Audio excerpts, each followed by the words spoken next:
The NFL trade deadline has now passed, and the Chicago Bears cannot make any more moves unless it's signing a free agent for the rest of the year. And Ryan Poles started off the day with making a move by sending running back Khalil Herbert to the Cincinnati Bengals for a 7th-round pick. But after that, he stayed put and showed his feelings about this roster and where it stands. And the rest of the NFC North had some interesting moves as well. So things got even more interesting for the 4-4 Chicago Bears. I'm here to break down all the moves for you guys today. Hello, everyone, and welcome back to this episode of Just Another Year Chicago Bears. My name is Nick Rohde, and as always, thank you for tuning in. Now, before I get into today's show about the NFL trade deadline, hit that like button to wish Khalil Herbert good luck with the Cincinnati Bengals, along with commenting in the comment section below your thoughts of the Chicago Bears action at the trade deadline. And are you a Bears fan? Like free Bears news and content, make sure you hit that subscribe button to stay up to date on all Chicago Bears news. So let's start off with the Bears move of the day, and that was sending running back Khalil Herbert to the Cincinnati Bengals for a 25 7th-round pick. Bears now have 8 picks in the 25 NFL draft, 4 of them being in the first 3 rounds and the rest being after round 4. I'm hoping that this is going to be used as a trade package deal in this upcoming draft, as the Bears need to get top talent, especially for the offensive and defensive line moving forward. So I'm hoping that he takes this 7th and uses it to move up. Herbert, though, the Bears are losing a key asset. Over the last couple of seasons for the Bears, Herbert has rushed for nearly 1,800 yards, only 16 yards this season, since he hasn't been used literally as a rusher since week 2 against the Houston Texans. He's averaged a 4.7 yard per carry average as a rushing perspective for the Chicago Bears, which is 9th in the NFL over the last 4 seasons. In total for the Bears as well, he has 11 total touchdowns, 9 of them being rushing and 2 of them being receiving, showing that he's a versatile running back and can do it from receiving and rushing. I think that the Bears could have gotten more for Herbert earlier in the season. They should have played him more to up his trade value a little bit more, because in my personal opinion, he's worth at least a 5th-round pick.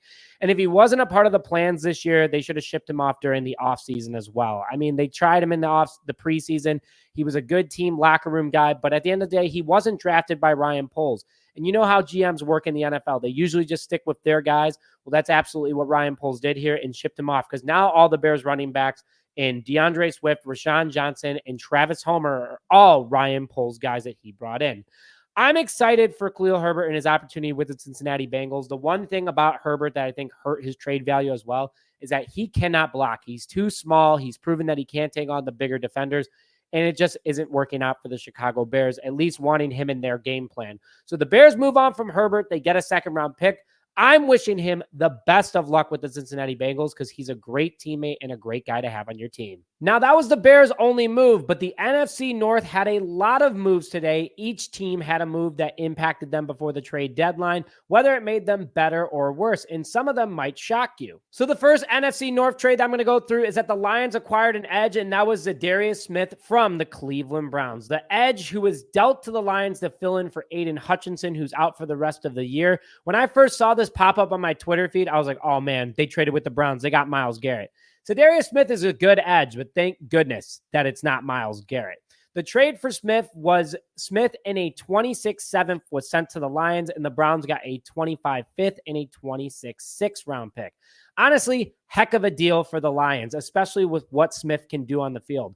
This year for the Browns, even at 32 years old, has 23 total tackles, 15 of them being solo, 7 quarterback hits, 5 sacks, and he's also a 3-time Pro Bowler. The 32-year-old Ed stands at 6'4", 270 pounds, big, strong guy that can blow past offensive tackles. So he's going to be difficult, especially with the Bears' banged-up offensive line, which we don't see them until Thanksgiving, but that's a short while away. So I hope that Braxton Jones and Donna Wright are feeling better by then, even though it sounds like Wright is probably going to miss a good portion of the season with an MCL sprain. Overall, Smith brings a lot of intensity to the Lions defense. He brings experience, he brings leadership, and obviously very successful in this league, being a 3-time Pro Bowler.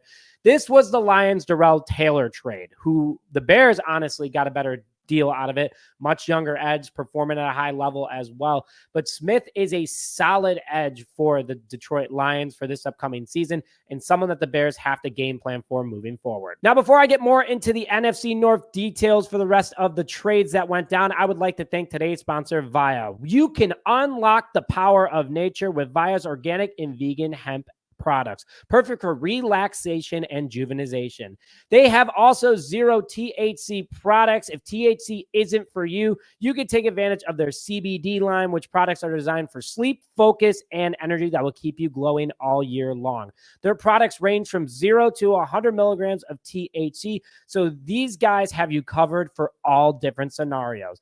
And with the holiday season, gift yourself with some peace. If you're 21 plus, check out the link in the description for Via now and use code JAYCHI to get 15% off your order.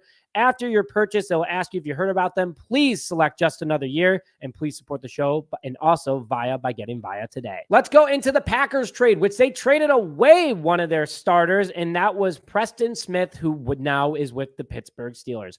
I was shocked by this one at first, as the Packers didn't get much in return, but looking at it, it does make sense. The 31-year-old edge has been underperforming with only 19 total tackles, 6 solo, 4 quarterback hits, and 2.5 sacks this year so far, compared to the last 3 years of having 8 or more sacks and more than 25 quarterback hits.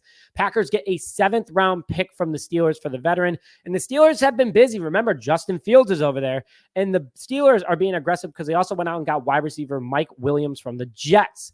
But overall, this is good for the NFC North because they lose a starter that knows this NFC North very well and a leader in that Packers locker room. Still kind of understanding the trade, but this is big for the Bears' Week 11 matchup against Green Bay at Soldier Field, which you guys don't want to miss out on. And finally, the Vikings, who went out and got a new starting left tackle in Cam Robinson from the Jacksonville Jaguars. This one happened a few weeks ago, but it's already having an impact for Minnesota.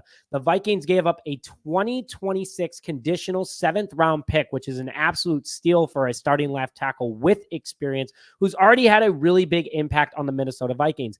Bears could definitely have used him right now, considering how banged up the offensive line is and how he did for the Minnesota Vikings in his first game this past Sunday night against the Indianapolis Colts. Overall, I think that the NFC North got interesting. The Packers traded away a good player for them from a morale standpoint and slightly performing, even though he is underperforming at the moment. The Lions went out and got a solid player in Smith, replacing Aiden Hutchinson for the rest of the season. And then Robinson is a big left tackle that's going to be tough, especially if we don't have Montez Sweat back on the field to get around and get after Sam Darnold in that red-hot Minnesota offense. There's a move that I did wish happened, and I wish that we did trade Keenan Allen, guys. And nothing against him. It's just not working out in Chicago, considering we are paying him $16.5 million. He only has 21 receptions on 42 targets, only catching half of them with 8 drops, which is absurd in my opinion. He only has 197 receiving yards at 9.4 average, 17 first downs, and 2 touchdowns. So yes, he's a first down machine, but he's not being used in the way that we want, and those drops are absolutely killer. He wants to go to a winner. He wants to win now. And also the Bears can at least have gotten something for him at the deadline instead of just sitting on that money for the rest of the year, and probably going to let him walk after this year. But we'll see what ends up happening over the next couple of days here, because we'll find out more reasoning to why we ended up keeping Keenan Allen. And before I close out today's show, we are hosting a Bears versus Packers viewing party at Rizzo's Bar & Inn in Wrigleyville on November 17th. Noon kickoff, doors open at 10:30. Game day specials of $8 wing baskets, Freshie buckets, and Authentico margaritas. Tickets are free. Link is in the description now. Would love to see you guys there, and make sure you get your ticket today before they run out. But thank you for joining this episode of Just Another Year Chicago Bears. Throw your thoughts in the comment section below. Please like the video if you haven't already, and subscribe to the channel to help me hit 20,000 subscribers before Week 11 against Green Bay. But with that, thank you as always for tuning in to this episode of Just Another Year Chicago Bears. My name is Nick Brody, and as always, bear down, baby.